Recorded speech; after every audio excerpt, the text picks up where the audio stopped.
Hey guys, it's Tennessee Frank here. We're going to test some solar panels. It's Tennessee Frank.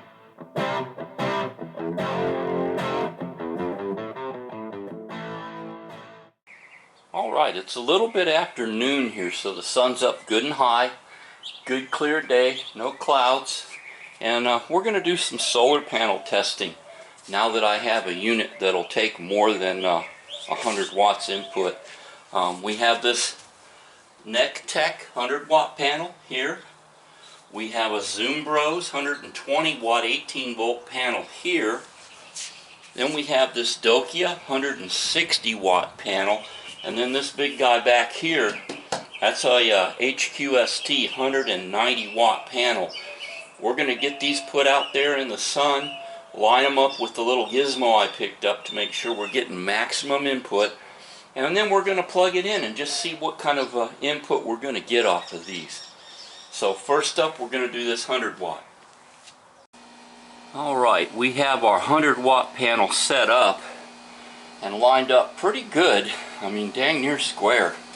And you can see we're getting 60 watts in. That's all this little unit will take. Well, 61. Okay, make a liar out of me.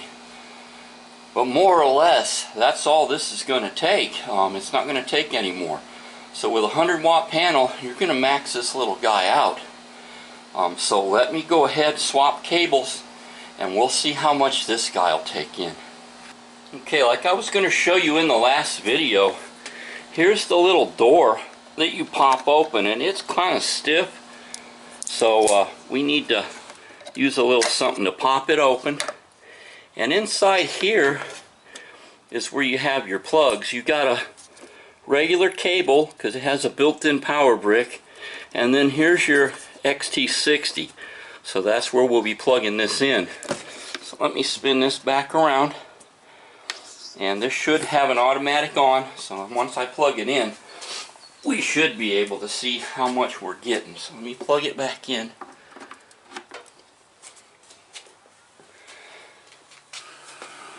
Get this set up. Okay, you can see it's going up 8, 80, 79, 80. So we're bringing 80 in from this solar panel, the 100 watt solar panel. So you can see that's 20 more than we were getting. Okay, now let's give this 120 watt Zumbros a try. Okay, we ran into kind of a snag.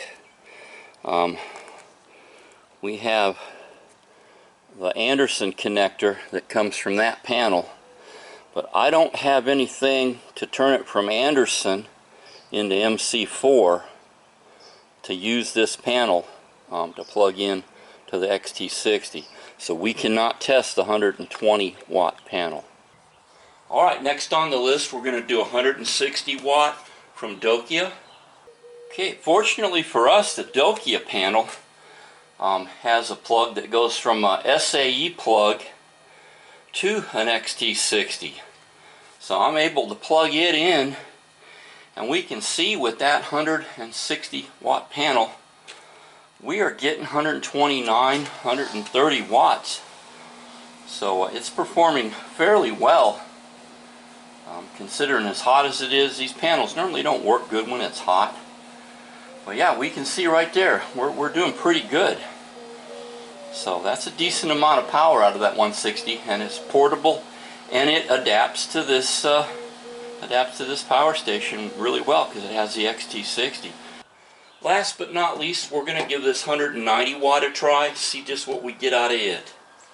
Alright, we got our 190 watt panel set out there, lined up. You can see we're pulling in 179, 178 watts. That's pretty doggone good, I think. That's just, what, 11 or 12 watts off rated. So these HQST panels are pretty decent. And we can sit here, we can charge this guy up. And I'm going to go ahead and leave her plugged in because it needs to be charged. But yeah, I hope you found this video interesting. And like I always say, either we stand up for our rights or we can sit by and watch them go away. Y'all have an awesome rest of the day. We'll talk to you later. Tennessee Frank out of here.